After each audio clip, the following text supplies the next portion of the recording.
2005 година, 1 минута и 30 секунди. Овде сме и вие и ние да промовираме 3 нови издания во македонскиот рок-н-рол. Тоа македонски го мрзам, нека биде уопште светски рок-н-рол. 2 издания се на Trot Records, 7 издание на Topeva Recordings.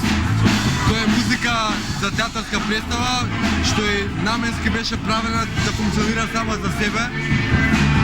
Сега, временскиот период е малку долг. Представата беше 91-а и 95-та. Мислам, никош не е касно, затоа што музиката мислиме дека вреди луѓето да слушнат и да нели достане како подлога да може другите понатаму да положат нешто друго, така? Ние сме сега тука и тоа го правиме.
Диска што ги издаваме имаат голема причина, бидејќи првиот македонски документ е веќе издаден. Ние видевме и второ продолжение на македонски документ за неполна година, тоа веќе се случува.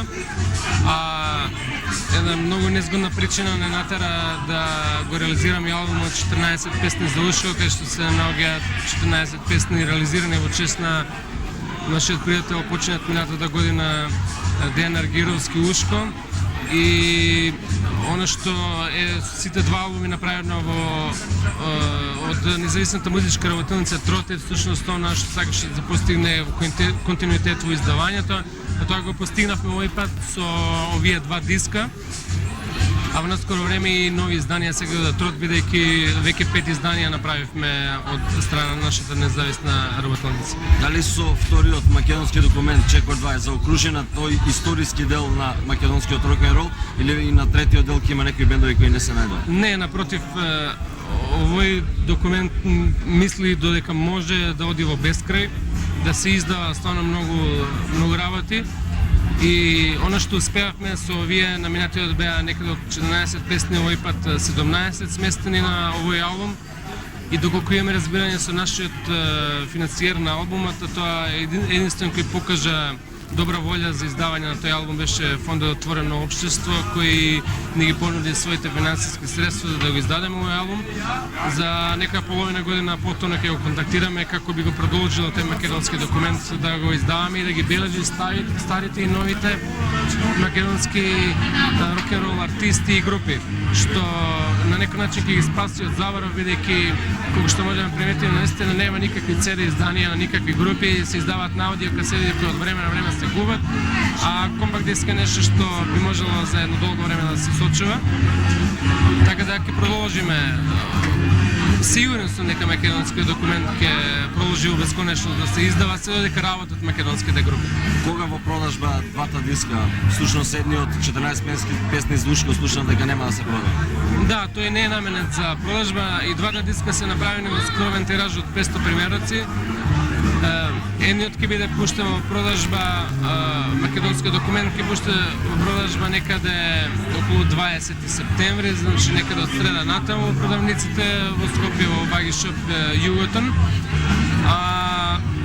Албумот 14 песни за ушко ќе се дели на сите овие луѓе кои јас денеска им подарив и повикав на оваа промоција. Значи сите тие преструктурираци кои што ќе дозволат ќе се поделат на неизвестни луѓе, а предпоставуваме дека во меѓувреме би нашол некој друг спонзор кој би го допечатал тоа и наравно да се